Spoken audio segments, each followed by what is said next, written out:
चलो तो फिर शुरू करते हैं द डबल ड्रामे का एपिसोड नंबर 31। एपिसोड के स्टार्ट में हम देखते हैं कि सनी लियोन गिरते पड़ते आते हैं ड्यूक्सू के पास और उनसे बचाते हैं जल्दी चलिए ये रेजिडेंस में वहाँ पे कुछ हो गया है और वो सारी बातें बता देते हैं। ड्यूक्सू बांजी को कहते हैं जल्दी चलो मेरे साथ और वहाँ से निकल जाते हैं। दूसरे सीन में हम देखते हैं कि वो जो गुंडा होता है मतलब मिस्टर राजा चंग का जो आदमी होता है ना उसे होश में आ जाता है कि लू जी और सीटू को अभी तक होश नहीं आया होता है। उसके बाद हम देखते हैं इस गुंडे को वो गुंडा उठता है और सीटू को और लू जी को मारने के लिए अपना तलवार लेकर आगे बढ़ता है, लेकिन जैसे ही आगे बढ़ता है एक पंखा उड़ता हुआ आता है और इसे बचा लिया जाता है, मतलब वो तलवार जाके दूर गिर जाती है। जब ये गुंडा पीछे मुड़कर देखता है तो हम देखते हैं कि ड्यूक्सू यहाँ पे टाइम पे पहुंच चुके होते हैं और चारों तरफ से लोग इन्हें मतलब सैनिकगढ़ इन्हें घेर लेते हैं इस गुंडे को। ये गुंडा क्या करता है वहाँ पे एक धुएं वाला बम फोड़ता है और बम फोड़ के वहाँ से गायब हो जाता है। ड्यूक्सू देखते ही रह जाते हैं, जिसके बाद से हम देखते हैं कि ड्यूक्सू जो होते हैं वो सीटू को अपनी गोद में उठाए और वान जी लू जी को गोद में उठाए लेकर ड्यूक्स निवास में आते हैं। अगले सीन में हम जियांगली को देखते हैं जो कि ये रेजिडेंस में पहुंचती है और ये सीजी से पूछती है कि क्या हुआ, तुम ठीक तो हो ना।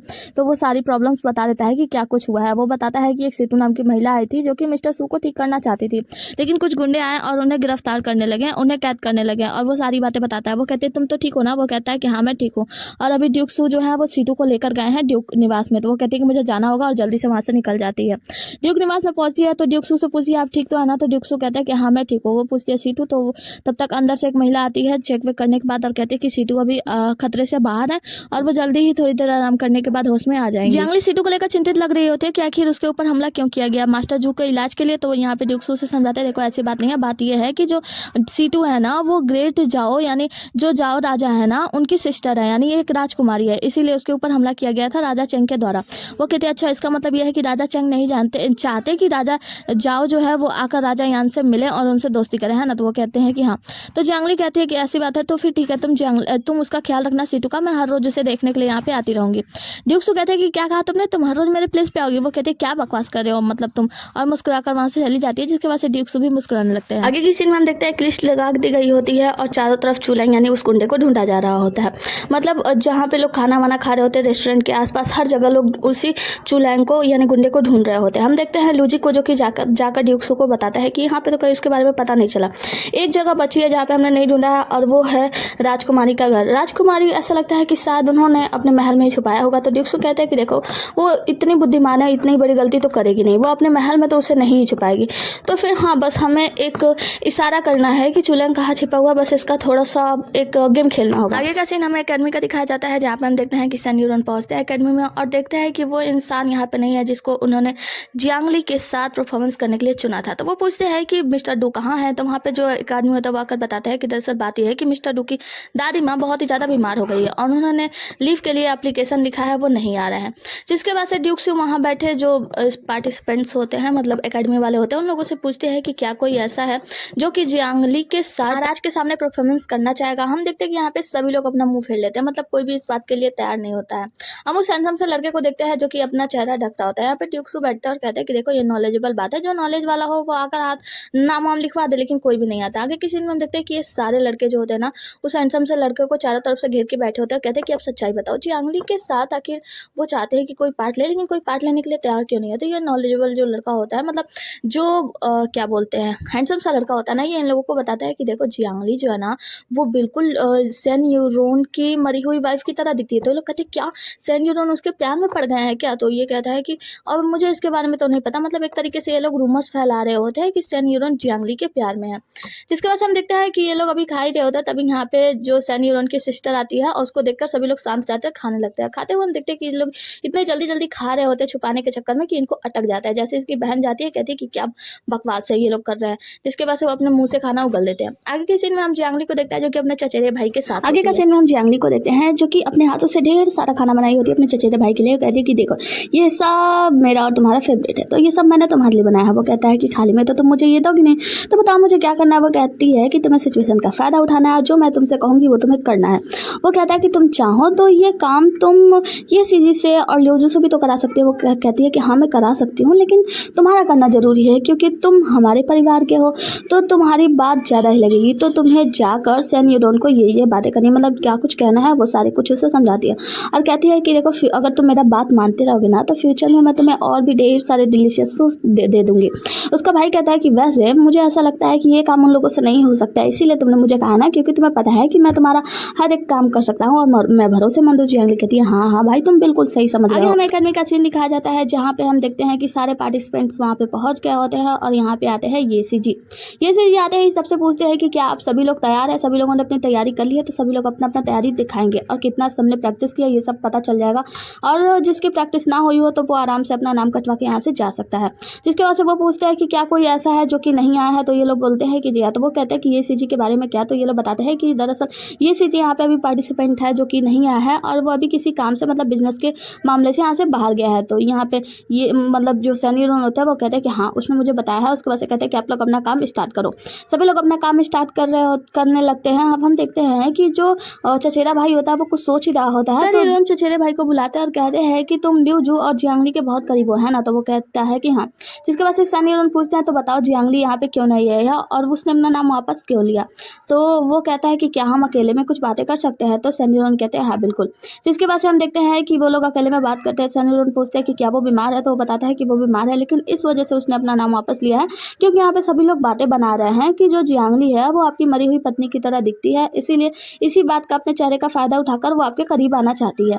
ड्यूक्स यहाँ पे जो सनी लियोन होते हैं वो कहते हैं कि किस नॉनसेंस ने ये बात कही है। वो कहते हैं किस नॉनसेंस ने क्या मतलब बहुत सारे लोग ऐसे हैं जो इसके बारे में ये बात कह रहे हैं, इसीलिए उसने अपना नाम वापस ले लिया है और वो इसमें पार्टिसिपेट नहीं करना चाहती। यहाँ पे जो लियू जू होती है वो भी समझाती है कि देखिए हाँ इसी वजह से जियांगली यहाँ पे नाम अपना वापस ली है क्योंकि वो नहीं चाहती कि वजह से जियांग परिवार का नाम खराब हो। सनी लियोन कहते हैं देखो ऐसी बातों पे उसे ध्यान नहीं देना चाहिए, तो तुम लोग जाकर जियांगली को समझाओ और बड़ों को कहो कि वो जियांगली को समझाए, उन्हें प्रेशर करे कि उसे इसमें पार्ट जरूर लेना चाहिए।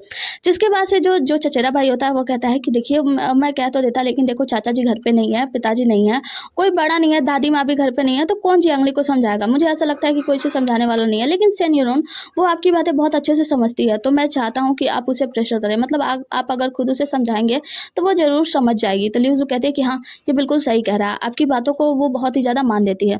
जिसके बाद से हम देखते हैं कि सनी लियोन जो होते हैं वो जियांगली के प्लेस पे पहुंच जाते हैं। नौकानी आकर बताती है कि माफ़ कीजिएगा महामहिम यानी जो जियांगली है वो किसी से मिलना नहीं चाहती। चचेरा भाई नाटक करते हुए कहता है मैं जानता हूँ, मैं उससे मिलना नहीं चाहता, मैं भी उससे नहीं मिलेगा, आई वॉन्ट मैं भी नहीं मिलूंगा, मैं बस चाहता हूँ कि वो ये सनी लियोन से मिले और सनी लियोन उनको जरूर पूरी बातें समझाएंगे, मुझे आप पर पूरा भरोसा है भाई, तो आप जाओ उससे मिलो। सनी लियोन मुस्कुराते हैं और फिर अंदर की ओर चले जाते हैं।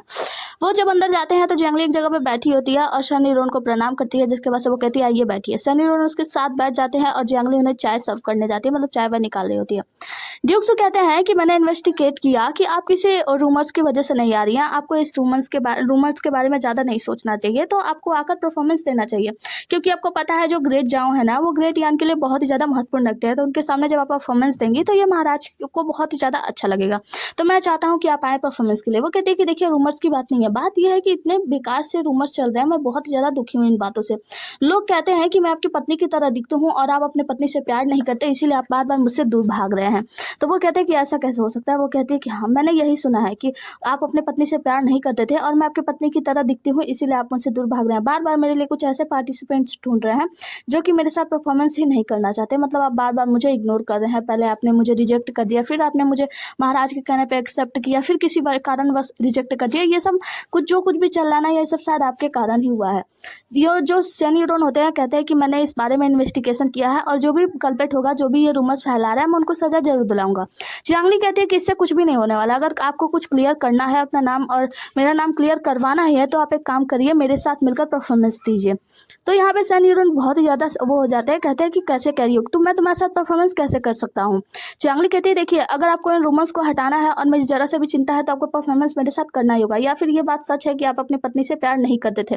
अगर आप अपनी पत्नी से प्यार नहीं करते थे तो मेरा क्या कसूर इसमें, मेरा शक्ल उनकी तरह है, तो इस वजह से मुझे इतना कुछ भोगना पड़ा और बहुत कुछ सुनाने के बाद गुस्सा हो जाती है। यहाँ पे जो सनी लियोन होते हैं वो कहते हैं कि बंद करो, तुम कितना बकवास कर रही हो। जिसकी वजह से जियांगली कहती है माफ कीजिएगा मैंने लाइन को क्रॉस कर दिया, पर जो कुछ भी कहा था, मैंने जो कुछ भी सुना मुझे बहुत ही ज्यादा आहत हुआ, इसलिए मैंने ये सब कुछ कर दिया और माफ कीजिएगा मैं अपने कमरे में जाती हूँ। जिसकी वजह से जियांगली जब वहां से उठ के जाने लगती है तो सनी लियोन उससे रोकते हैं और कहते हैं कि रुको, मैं उससे बहुत ही ज़्यादा प्यार करता था और इस रूमर्स को हटाने के लिए मैं तुम्हारे साथ परफॉर्मेंस करने के लिए तैयार हूँ, तो कल से एकेडमी में 3 बजे शाम को चले आना। जिसके बाद से सन यूरोन जो होते हैं वो वहाँ से चले जाते हैं और जियांगली का जो प्लान होता है वो प्री प्लान्ड प्लान जो होता है वो कामयाब हो गया होता है। आगे मिस्टर ली जेंगनान को देखते हैं जो कि अपने बड़े बेटे से बातें कर रहे होते हैं और कहते हैं कि क्या तुमने अच्छे से छिपाया है? तो वो कहते हैं कि जी पिताजी, आप बिल्कुल भी चिंता कीजिए मत कीजिए, मैंने चू लैंग को बहुत अच्छे से छिपा दिया है और वो किसी को ढूंढने से नहीं मिलेगा। तो वो कहता है कि बेटा तुम एक्स्ट्रा केयरफुल रहना क्योंकि चारों तरफ सिक्योरिटी फैली हुई है, शायद वो जल्दी से ही पकड़ा ना जाए। तो उसका बेटा जो होता है वो कहता है कि पिताजी आप चिंता मत कीजिए, ऐसा कुछ भी नहीं होने वाला। आगे हम जियांगली को देखते हैं जो कि ड्यूक निवास में पहुंचती है और ड्यूक निवास में जब वो गिरने वाली होती है तो ड्यूक उसे रोक लेते हैं। ये चीज देख कर ना जो सीटू होता है वो पूरी तरीके से जल जाती है और याद करती है कि कैसे ड्यूक उसके साथ व्यवहार किया करते थे और गुस्से में वहाँ पे खड़ी होती है, उन दोनों से कहती है तुम दोनों झूठे, और वहाँ से निकल जाती है। तो यहाँ पे ड्यूक जियांगली कहती है कि झूठे मतलब ये कहना क्या चाहती थी? ड्यूक से कहती है इग्नोर करो। जिसके बाद वो कहते हैं कि तुम क्या लाई हो? वो बताती है कि मैं कुछ चाय बना के लाई हूँ अपने हाथों से। ड्यूक से उसको लेते हैं और लूजी को बुलाकर कहते हैं कि इसमें थोड़ा सा रख लेना और बाकी सीटी को डिलीवर कर देना। जिसके बाद से जो लूजी होता है ना वो कहता है कि वो कुछ बकवास नहीं कर रही थी, दरअसल बात यह है ना कि उसे जेलसी हो रही है। ड्यूक कहता है कि अच्छा तो फिर जाओ कोड़े खाओ। वो कहता है कि हाँ 20 कोड़े ना, फिर मैं जाता हूँ, और कहता है कि अगर 200 कोड़े मार दो ना तब भी ये जेलसी खत्म नहीं होगा। मुस्कुराते हुए वहाँ से चला जाता है। ड्यूक कहता है ये लड़का भी ना। जिसके बाद से ड्यूक कहता है वैसे तुम्हारा प्लान कैसा चल रहा है? तो जियांगली कहती है कि हाँ मेरा प्लान ठीक ठाक चल रहा है। तो ड्यूक कहते हैं कि मैंने सुना है कि तुम सन यूरोन के साथ परफॉर्मेंस कर रही हो, क्या ये सही है? तो वो कहती है जियांगली वैसे ऐसा लगता है कि आपको भी अब ऑरेंज लेकर पील करना चाहिए। वो कहता है क्या मतलब? वो कहती है कि इसका मतलब ये है कि आपको भी जेलसी होने लगी है। ड्यूक कहते हैं क्या बकवास करी हो। आगे किसी में हम सन यूरोन को देखते हैं जो कि अपना सामान इधर उधर कर रहा होता है। तो इसकी माँ पीछे पड़ी होती है, कहते हैं कि तुम कैसे जियांगली के साथ परफॉर्मेंस कर सकते हो? तुम्हें पता नहीं है क्या कि अभी अगर राजकुमारी को ये सब बातें पता लग गई तो तुम्हारा दिमाग काम नहीं कर रहा है क्या? तुम चाहते हो कि हमारा परिवार बुरी तरीके से मारा जाए? वो कहता है कि देखो माँ, जब कोई आपका दुश्मन है तो ना तो हमें उसे अपने करीब रखना चाहिए ताकि वो आपके साथ कोई दुश्मनी निभाना चाहे, कोई नफरत दिखाना चाहे तो हमें पता चल जाए।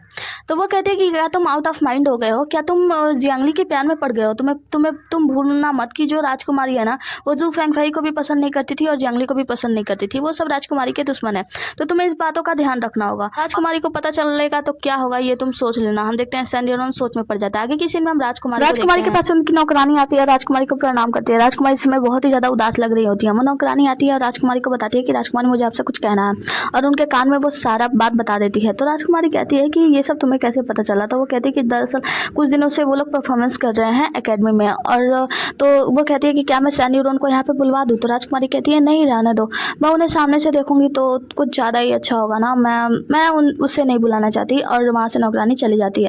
हम राजकुमारी को देखते हैं जो कि बहुत कुछ सोच रही होती है और उदास भी होती है। दूसरे सीन में हम देखते हैं जियांगली को जो कि अपना परफॉर्मेंस का प्रैक्टिस कर रही होती है और यहीं पर सन यूरोन होते हैं। जियांगली जो होती है वो किन बजा रही होती है और सन यूरोन एक बांसुरी बजा रहे होते हैं। ये दोनों का परफॉर्मेंस साथ में बहुत ही ज़्यादा अच्छा चल रहा होता है, मतलब प्रैक्टिस कर रहे होते हैं लेकिन अच्छा कर रहे होते हैं। इन दोनों लोग की प्रैक्टिस एकेडमी में आते जाते सभी लोग देख रहे होते हैं। यहाँ पे हम देखते हैं कि ACG पहुँचते हैं एकेडमी में। ACG भी इन्हें परफॉर्मेंस करते देखते हैं और हम देखते हैं कि ACG अंदर ही अंदर इसको बहुत ही ज़्यादा बुरा लग रहा होता है, लेकिन ये कुछ भी नहीं कर पा रहा होता है और ये लोगों का परफॉर्मेंस जो होता है वो स्टार्ट ही होता है। ACG को बहुत ही ज़्यादा बुरा लग रहा होता है, पता नहीं क्यों, मतलब वो शायद जेलस हो रहा होता है और जियांगली को शायद दिल ही दिल में प्यार कर बैठा है, लेकिन अभी किसी को पता नहीं। आगे जियांगली अपना परफॉर्मेंस यानी जो प्रैक्टिस होता है वो खत्म करके जाने लगती है। तभी हम देखते हैं कि एक काले कपड़े वाला आदमी आता है जियांगली के पास और उस पर अटैक करने जाता है, लेकिन सामने आ जाते हैं सन यूरोन। अब जो ड्यूक का आदमी होता है वो वहाँ पे आता है बचाने के लिए जियांगली को और सन यूरोन को, और वो उस आदमी को मारकर उसके पीछे जाने लगता है। जब ये आदमी अटैक करता है उस काले कपड़े वाले आदमी का, तो काले कपड़े वाला आदमी जो होता है वो जब देखता है दो लोगों को तो वहाँ से भागने लगता है और ये ड्यूक का जो आदमी होता है उसका पीछा करता है। सन कहते हैं कि तुम ठीक तो हो ना? वो कहते हैं कि हाँ मैं ठीक हूँ, आपको चोट लग गई है। ड्यूक कहते हैं उसकी चिंता नहीं है, तुम एक काम करो मेरे साथ एकेडमी चलो, मैं किसी को भेजता हूँ तुम्हारे साथ, वो तुम्हें लेकर घर पहुँचा देगा। जियांगली क्या करती है इनके पीछे पीछे वापस चली जाती है और ड्यूक कहते हैं तुम चिंता मत करो, मैं इसका इन्वेस्टिगेट करूंगा कि आखिर कौन था जो तुम्हें मारना चाहता था। सन यूरोन के साथ जियांगली उनके एकेडमी चली जाती है। आगे की सीन में हम देखते हैं कि जियांगली अपने घर पहुंच गई होती है और उनका जो आदमी होता है वो आकर उन्हें बताता है कि मैंने उस आदमी का दूर तक पीछा किया लेकिन उसका पता कहीं नहीं चला। अब ये लोग बातें करते हैं जिससे पता चलता है कि जियांगली कहती है कि क्या ये सन यूरोन का आदमी हो सकता है? वो कहता है कि हाँ ये हो भी सकता है, लेकिन अभी इसके बारे में अच्छे से जानकारी नहीं मिली है और कोई जानकारी मिलेगी तो बताऊंगा। जिसके बाद से हम देखते हैं कि ड्यूक भी उड़ते हुए यहाँ आ जाते हैं। तो जियांगली कहती है कि आप यहाँ पे उड़ते हुए आ गए? तो वो कहता है कि हाँ मैंने सुना कि तुम्हारे ऊपर हमला हुआ था, तुम ठीक तो हो ना? और वो जो आदमी होता है उससे बातें करते हैं। वो कहता है कि माफ़ कीजिएगा, अब मैं यहाँ से चलता हूँ और प्रणाम करके चला जाता है। जिसके बाद से ड्यूक्सू कहता है कि मैंने तुमसे कहा था कि तुम कोई भी गेम खेलो लेकिन तुम अपने आप को इसमें इन्वॉल्व नहीं करोगी, मतलब तुम ये बात का ध्यान रखोगी कि तुम्हारे ऊपर कोई हमला ना हो, तुम्हें जान का खतरा ना हो। वो कहती है कि देखो हम जीत के बहुत करीब हैं तो मैं ऐसा नहीं कर सकती। हाँ माना इस बार थोड़ी सी गलती हो गई थी लेकिन आगे से मैं ध्यान रखूंगी। वैसे मुझे आप पर भरोसा है कि आपके भेजे गए लोग मेरी रक्षा करने के लिए हैं, मतलब आप हमेशा मेरी रक्षा करने के लिए आ जाओगे, इसीलिए मैं खतरा मोल लेने से डरती नहीं हूँ। जियांगली ड्यूक्सू को मना रही होती है तो ड्यूक्सू कहते हैं देखो बातें मत बनाओ, मैंने तुमसे कहा था ना, देखो मुझे जीत की चिंता नहीं है। तो वो कहती है कि हाँ मैं जानती हूँ कि आपको मेरी चिंता है। ड्यूक्सू कहते हैं हाँ तो आगे से तुम्हें ध्यान रखना होगा, अगर ऐसा कुछ भी हुआ तो अच्छा नहीं होगा। मैंने तुमसे कितनी बार कहा था कि तुम उसमें इन्वॉल्व हो लेकिन पूरी तरीके से ना, तुम गेम कोई भी खेलो लेकिन खुद को खतरे से दूर रखो। जियांगली कहती है हाँ ड्यूक्सू मैं आगे से मैं इस बात का ध्यान रखूंगी, आगे से ऐसी कोई भी गलती नहीं होगी। जिसके बाद से ड्यूक्सू कहता है ठीक है फिर अपना ध्यान रखना, और वहाँ से उड़ के चले जाते हैं। जियांगली उन्हें देख रही है। आगे हम राजकुमारी को देखते हैं जो कि सैन्योरन को घाव के और भी ज़्यादा गहरा कर रही होती है। कहती है कि सैन्योरन अब तो तुम काफ़ी ज़्यादा बड़े हो गए हो, मतलब किसी महिला के लिए अपने ऊपर नाइफ भी लेने को तैयार हो गए हो, मतलब खुद मरने के लिए भी तैयार हो जियांगली के लिए। वो कहता है कि देखिए आप गलत सोच रही हैं जो कुछ भी, अगर हमारे हाइतियांग एकेडमी के आगे किसी की मृत्यु होती है, किसी को जान से मारा जाता है तो ये सबका बोझ मेरे ही ऊपर आएगा और मुझे इस सबका इन्वेस्टिगेशन करना पड़ेगा, और मैं क्या करूँगा अगर अपराधी को नहीं पकड़ूंगा तो फिर आपको इस बात का ध्यान रखना होगा कि अगर आपको किसी की जान लेनी है ना तो हमारे हाइतियांग एकेडमी से कृपया करके दूर रहें और मुझे इनमें इन्वॉल्व ना करें। वो कहती है कि हाँ मैं तुम्हारी इस बातों को समझती हूँ लेकिन तुम मुझे क्यों नहीं समझते सैन्योरन, तुमने आखिर उसके साथ परफॉर्मेंस करने के लिए हामी क्यों भरी, तुम क्यों उसके साथ परफॉर्मेंस करना चाहते हो। वो कहता है कि देखिए ये सब महाराज के कारण हुआ है, महाराज ने कहा था उसे परफॉर्मेंस करवाने के लिए और उसके साथ कोई भी परफॉर्मेंस करने के लिए तैयार नहीं था, तो मजबूरन मुझे उसके साथ पार्ट लेना पड़ा। अगर मैं ऐसा नहीं करता तो फिर महाराज को मैं क्या मुंह दिखाता और उनसे क्या बताता, मैंने बहुत बार इससे रिजेक्ट भी किया वगैरह वगैरह सारी बातें बता देता है। जिसके बाद से राजकुमारी जो होती है वो कहती है कि ठीक है तो फिर अपने राजकाज के मामलों को संभालो और फिर मैं उससे अच्छी तरीके से उस लड़की से मिलती हूँ। और इतना कहते हुए सैन्योरन के घाव पे और भी ज़्यादा चोट कर रही होती है। सैन्योरन मुस्कुराते हैं और कहते हैं कि हाँ बिल्कुल आप जैसा चाहें वैसा कर सकती हैं, बस मुझे इसमें इन्वॉल्व ना करें। आगे हम देखते हैं कि सैन्योरन जो होते हैं एकेडमी के सभी लोगों को इकट्ठा करके कहते हैं कि देखिए आप लोगों ने बहुत मेहनत की है और बहुत अच्छे से तैयारी की है, तो कल हम लोगों का वो दिन आने वाला है जिस दिन हम लोगों का परफॉर्मेंस होने वाला है, तो हम लोगों को अपना बेस्ट देना है और आप सभी लोग अपना बेस्ट ही दीजिएगा। ट्राई कीजिएगा कि कभी कहीं कोई भी गड़बड़ ना हो ताकि मिस्टर झाओ जो है वो खुश होकर ही जाए। जिसके बाद सभी लोग कहते हैं धन्यवाद मिस्टर सेन, आपने हमारा आत्मविश्वास बढ़ाया, और सभी लोग वहाँ से चले जाते हैं। जिसके बाद हम देखते हैं चचेरा भाई जियांगली से कहता है कि अब हम लोगों का आखिरी दिन है, कल तो हम लोग परफॉर्मेंस करने वाले हैं, तो चलो इस खुशी में हम लोग दारू वारू पीते हैं। जियांगली कहती है हाँ बिल्कुल तुम लोग चलो। लिू जू और जो चचेरा भाई होता है वहाँ से चले जाते हैं।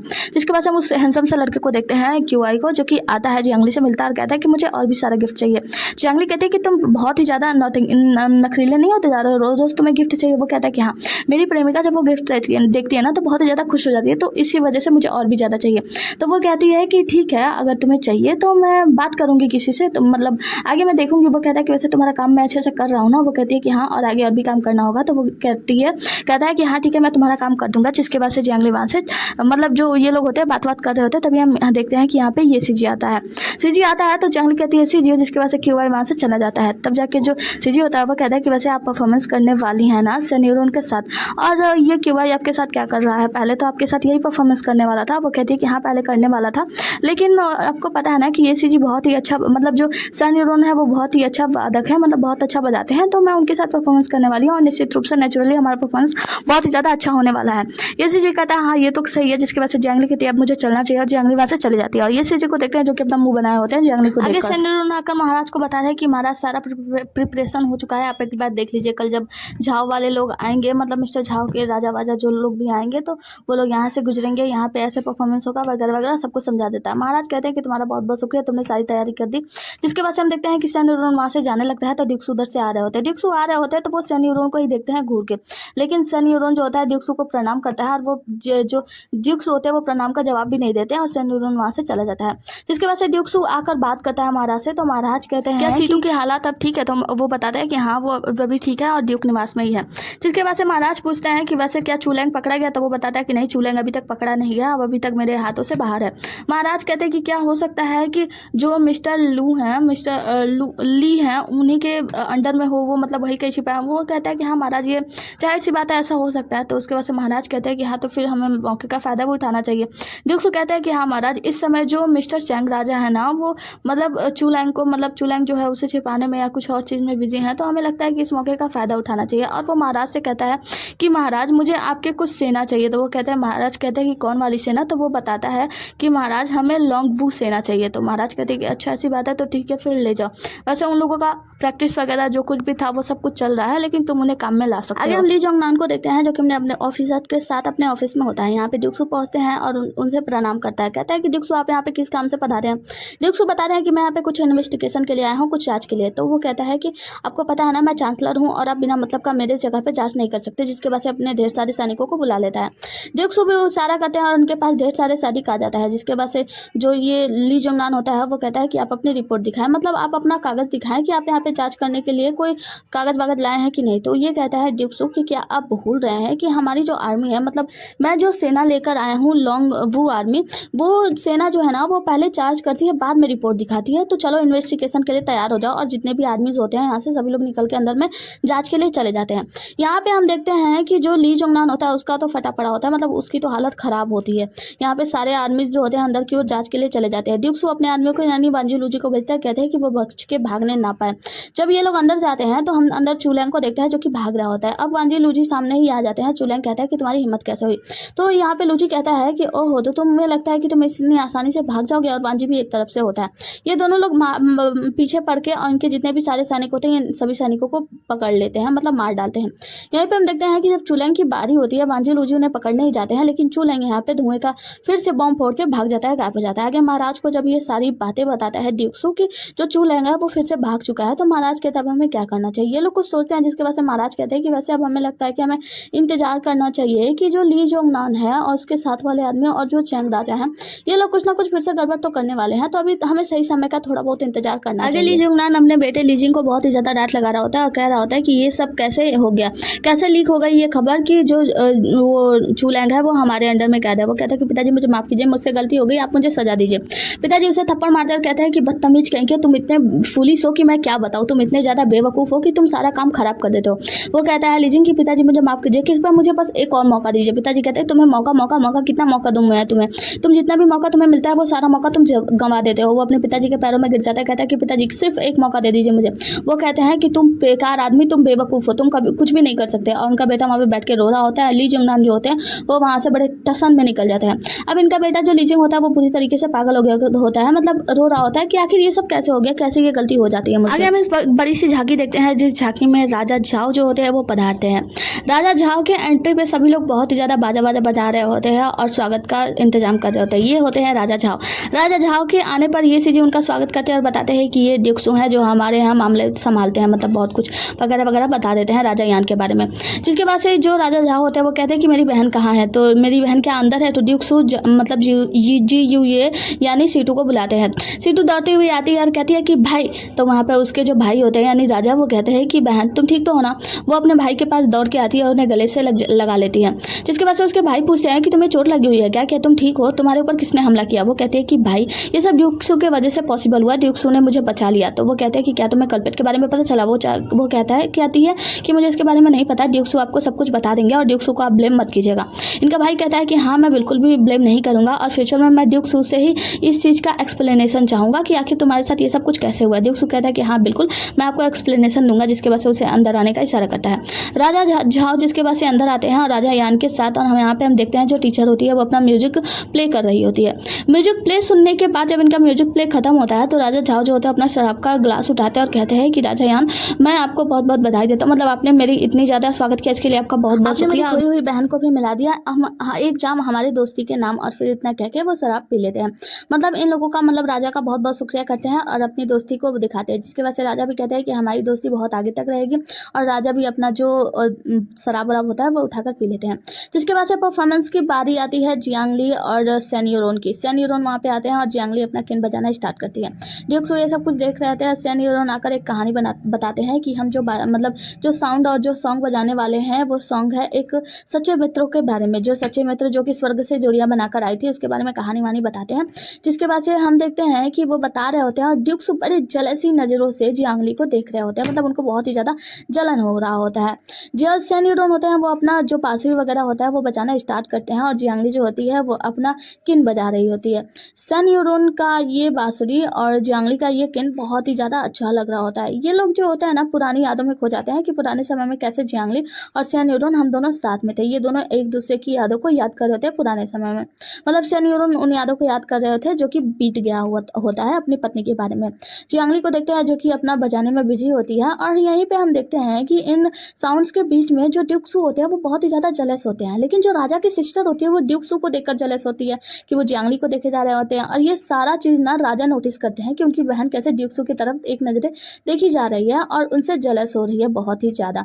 ये राजा नोटिस करते हैं, मतलब जो झाओ राजा होते हैं वो नोटिस करते हैं। जिसके बाद से हम जिसके बाद से हम येसी जी को देखते हैं ना, वो भी जियांगली को देखकर जेलस हो रहा होता है कि वो कैसे उसके साथ इतना अच्छा परफॉर्मेंस कर रही है वगैरह वगैरह। मतलब हाँ, सब एक दूसरे को देखकर जल रहे हैं। यहाँ पे ना जो प्यार है ना वो सिर्फ 3 लोगों के बीच ट्रायंगल स्टोरी नहीं है, यहाँ पे सटेंगल अठेंगल स्टोरी है वैसा वाला। मतलब हाँ सोचो, मतलब सब एक दूसरे से प्यार करते हैं लेकिन कोई कहता किसी से नहीं है। आगे हम सीटू को देखते हैं जो कि जियांगली के पिता का इलाज कर रही होती है और हमें पता चलता है कि इनके पिता का थोड़ा बहुत हालात ठीक हो रहे हैं। जिसके बाद से हम जियांगली को देखते हैं जो कि ड्यूक्सू के साथ होती है और जियांगली पूछती है ड्यूक्सू से कि आप सीटू को छोड़ने जाने वाले हैं तो आप कब तक वापस आएंगे। ड्यूक्सू कहता है मुझे नहीं पता और वो गुस्से में होता है, उनकी आंखें रेड रेड होती हैं। जियांगली कहती है कि क्या हुआ, वैसे एक बात बताइए, कल जो मैंने परफॉर्मेंस किया था वो कैसा था। तब यहाँ पे सीटू आ जाती है और वो सब कुछ छिप के सुन रही होती है। ड्यूक्सू कहता है कि हाँ काफ़ी अच्छा था। वो कहती है कि आपको पता है कल वाला जो परफॉर्मेंस था ना वो बहुत ही अच्छा था और मैंने अपनी लाइफ में जितने भी परफॉर्मेंस किए थे उसमें वन ऑफ द बेस्ट था। लेकिन आपको पता है जब आप यहाँ पे वापस लौटेंगे ना तो मैं एक परफॉर्मेंस करूँगी जो सिर्फ आपके लिए होगा और एक स्पेशल परफॉर्मेंस होगा। ड्यूक्सू कहता है तो तुम इस बात को याद रखना, तुम मेरे लिए स्पेशल परफॉर्मेंस करने वाली हो। जियांगली कहती है कि हाँ बिल्कुल, आप बस जल्दी जाओ और जल्दी से वापस आ जाना, मैं आपके लिए स्पेशल परफॉर्मेंस करूँगा। जिसके बाद से ड्यूक्सू कहते हैं कि ठीक है मैं जाने वाला हूँ लेकिन मैं तुमसे कुछ बताना चाहता हूँ। तो जियांगली कहती है कि हाँ बताइए ना। तो ड्यूक्सू कहता है कि देखो, प्रीवियस लाइफ में जो कुछ भी हुआ ना और इस लाइफ में जैसे तुम जी रही हो तो तुम कभी अपने आप को कंपेरिजन मत करना, मतलब कंप्रोमाइज़ मत करना किसी के साथ को लेकर। तुम बस उस बेस्ट इंसान को चुनना जो तुम्हें पसंद करता हो, इंक्लूडिंग मी, यानी कि मुझे लेकर। और ये सब हम देखते हैं कि सीटू सुन रही होती है, उसे बहुत ही ज़्यादा बुरा लग रहा होता है। जियांगली कहती है कि हाँ बिल्कुल, आप जैसा कहेंगे मैं वैसा ही करूँगी। और ड्यूक्सू जो होते हैं वो वहाँ से चले जाते हैं, मतलब उसे अपने दिल की बात समझाकर। इसी के साथ ये एपिसोड यहीं पर खत्म होता है। मिलता है अगले एपिसोड में, तब तक के लिए लगे रहिए हमारे साथ। Tata bye bye, take care. चलो तुम्हारे दिल में क्या है ये बात भी एक बार बता ही दो कमेंट करके, ओके। अरे भी मैं भी कमेंट करके पिन कर दूंगी, देख लेना। Bye bye.